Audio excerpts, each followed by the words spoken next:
भरत जी राम जी को मनाने तो जा रहे हैं।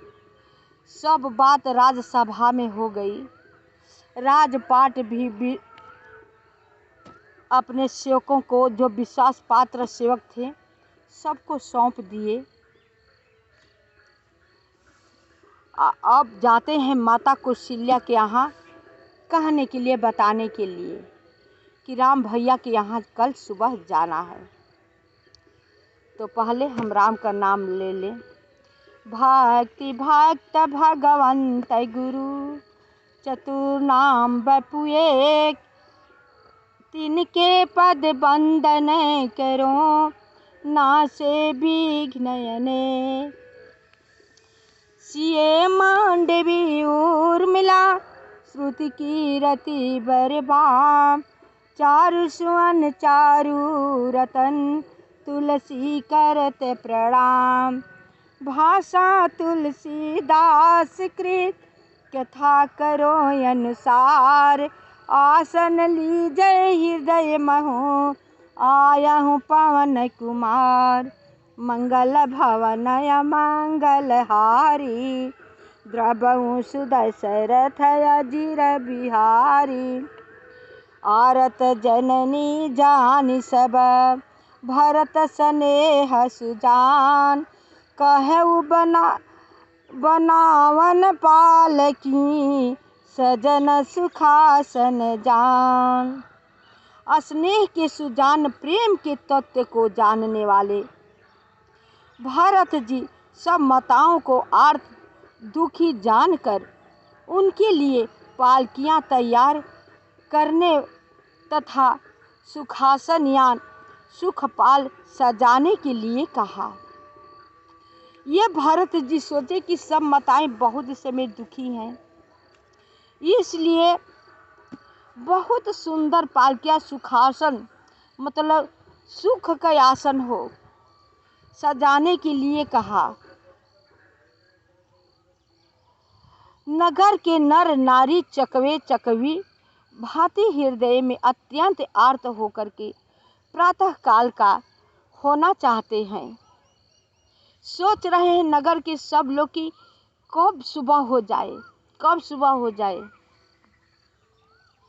सारी रात जागते जागते सवेरा हो गया। तो भरत जी चतुर मंत्रियों को बुलवाया और कहा, तिलक का सब सामान ले चलो। वन में ही मुनि वशिष्ठ जी श्री रामचंद्र जी को राज्य देंगे, जल्दी चलो। यह सुनकर मंत्रियों ने वंदना की और तुरंत घोड़े, रथ और हाथी सजवा दिए। अरुंधति अरु अग्नि समाऊं, रथ चढ़ी चले प्रथम मुनिराऊ। विप्र वृंद चढ़ी वाहन नाना, चले सकल तब तेज निधाना। सबसे पहले मुनिराज वशिष्ठ जी अरुंधति और अग्निहोत्र की सब सामग्री सहित रथ पर सवार होकर चले। अग्निहोत्र जैसे कि हम लोग हवन देते हैं अग्निदेव को, अग्निहोत्र में बहुत सारे देवता लोग आते हैं। उस सब लोग का अच्छा अच्छा रथ सजाया गया। आज पहले उन्हीं लोग का रथ आगे चला।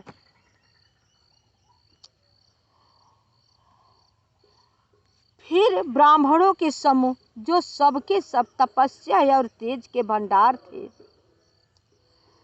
अनेकों सवारियों पर चढ़कर चले। ब्राह्मण भी जो अच्छे अच्छे ब्राह्मण पंडित थे, तपस्या कर कर के बहुत श्रेष्ठ बने हुए थे, वो भी ब्राह्मण लोगों को बहुत अच्छी अच्छी रथ तैयार कराए और उसी पर बैठाया गया। नगर के सब लोग रथों को सजा सजा कर चित्रकूट को चल पड़े, जिनका वर्णन नहीं हो सकता। ऐसी सुंदर पालकियों पर चढ़ चढ़कर सब रानियां चलती। सौंपी नगर सूचि सेवकनी, सादर सकल चलाई। सुमिरि राम सिय चरण तब, चले भरत दो भाई। मंगल भवन मंगल हारी, द्रवहु दशरथ अजिर बिहारी। विश्वास पात्र सेवकों को नगर सौंपकर और सबको आदर पूर्वक रवाना करके तब श्री सीताराम जी के चरणों की स्मरण करके भरत शत्रुघ्न दोनों भाई चले।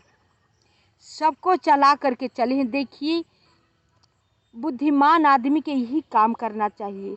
पहले सबको ध्यान देना चाहिए, पीछे अपने हो तो भी ठीक है, ना हो तो भी ठीक है, लेकिन मुझे सबसे हम बड़े हैं तो सबको ध्यान देना मेरा कर्तव्य है। राम दरस बस सब नर नारी, जनु करी करनी चले तकी बारी। बनसिए राम समुझि मन माही, सानुज भरत पया देहि जाहि। श्री रामचंद्र जी के दर्शन के बस में हुए। दर्शन की अनन्य लालसा से सब नर नारी ऐसे चले मानो प्यासे हाथनी जल को तक कर बड़ी तेजी से बावले से हुए जा रहे हो। श्री सीताराम जी सब सुखों को छोड़कर वन में हैं। मन में ऐसा विचार करके छोटे भाई शत्रुघ्न जी सहित भरत जी पैदल ही चले जा रहे हैं। अपने दोनों भाई यही सोच रहे हैं कि श्री राम जी सीता जी वन में कैसे दुख सह रहे हैं, तो हम रथ पर बैठ कर के कैसे जाएं। दोनों भाई पैदल चलने लगते हैं। देखी सनेहु लोग अनुरागे, उतरी चले है गए रथ त्यागे। जाई समीप राखी निज डोली, राम मातु मृदु बानी बोली। उनका स्नेह देखकर लोग प्रेम में मग्न हो गए और सब घोड़े हाथी रथों को छोड़कर उनसे उतरकर पैदल चलने लगे। तब श्री रामचंद्र जी की माता कौशल्या जी भरत जी के पास जाकर और अपनी पालकी उनके समीप खड़ी करके कोमल वाणी से बोली, हे बेटा, माता बलाया लेती हूँ, तुम रथ पर चढ़ जाओ, नहीं तो सारा प्यारा परिवार दुखी हो जाएगा। तुम्हारे पैदल चलने से सभी लोग पैदल चलेंगे। शोक के मारे सब दुबले हो रहे हैं। पैदल चलने के योग्य नहीं है। राम जी के वन जाने से सब लोग वियोग से कमजोर हो गए थे, दुबले पतले हो गए थे। वही माता कौशल्या जी भरत जी को समझाते हुए कहती हैं कि हे बेटा, तुम पैदल चलोगे तो सब लोग देख करके पैदल चलेंगे, जो कि चलने योग्य नहीं है। इन लोगों को बहुत कष्ट होगा, इसलिए तुम रथ पर चढ़ जाओ। माता की आज्ञा को सिर चढ़ाकर और उनके चरणों में सिर नवाकर दोनों भाई रथ पर चढ़कर चलने लगे। पहले दिन तमसा पर वास मुकाम करके दूसरा मुकाम गोमती के तीर पर किया। जैसे कि प्रभु श्री राम जी जब वन गमन किए तो पहला विश्राम वो भी तमसा नदी के किनारे पर किए, दूसरा निवास गोमती तट पर किए हैं। उसी तरह भरत जी भी कर रहे हैं।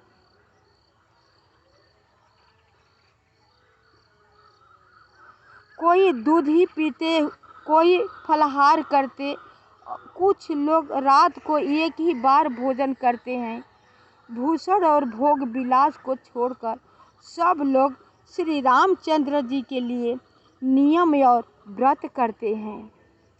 कोई दूध पीकर रह जाते हैं राम के वियोग में, कोई फलहार करता है, कोई एक बार भोजन करता है, कोई तो है ऐसा ही रह जाता है, वो कुछ नहीं खाता है।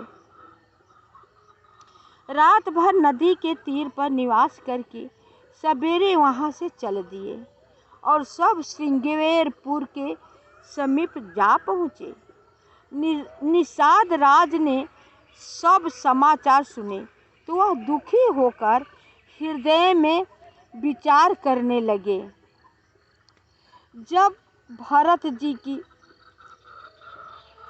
सब वाहन सहित सब लोग जाते हैं श्रृंगेरपुर, तो श्रृंगेरपुर के राजा निषाद राज थे, उनके सब आसपास के सेवक जो थे जाकर निषाद राज से बताए कि भरत जी बहुत लंबी सेना को लेकर के आ रहे हैं। चौंक जाते हैं निषाद राज जी सुन कर के ये बात, कहते हैं जाओ अच्छी से पता लगा कर आओ। कहते हम लोग बहुत अच्छी तरह से पता लगाए और राम के यहाँ जा रहे हैं। क्या कारण है जो भरत वन को जा रहे हैं?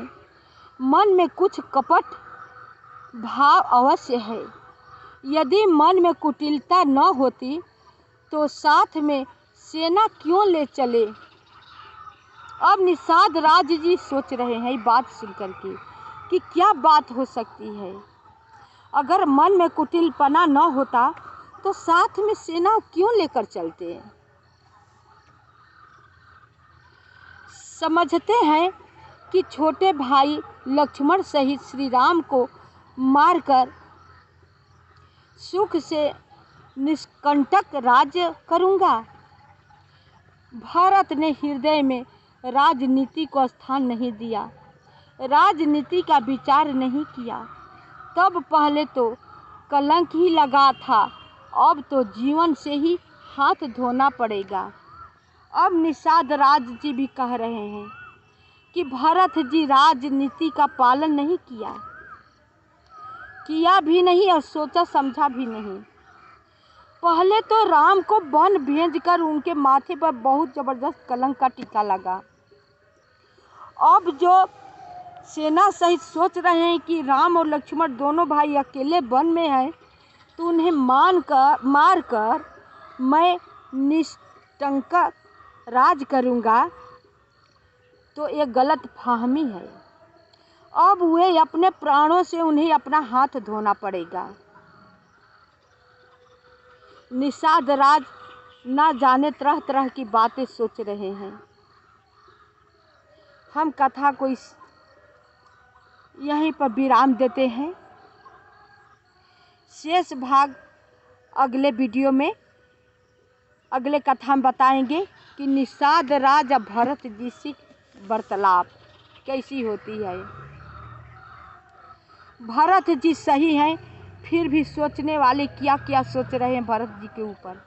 जैसे लगता है कि हम अपने सही होते हैं, लेकिन पता ना क्या क्या लोग सोच लेते हैं, हम घबरा जाते हैं। लेकिन भरत जी वहाँ पर घबराते नहीं हैं। ये सब सीखने को मिलेगा। आप सब मेरी कथा सुनकर लाइक सब्सक्राइब अवश्य कीजिएगा, कमेंट कीजिएगा, मेरी पूरी कथा सुनिएगा ताकि मेरा हिम्मत आगे बढ़े। आप ही सबसे मेरा हिम्मत आगे बढ़ता है। अपने से सर्वश्रेष्ठ को प्रणाम करती हूँ, छोटों को शुभ आशीर्वाद देती हूँ। शेष भाग अगले वीडियो में।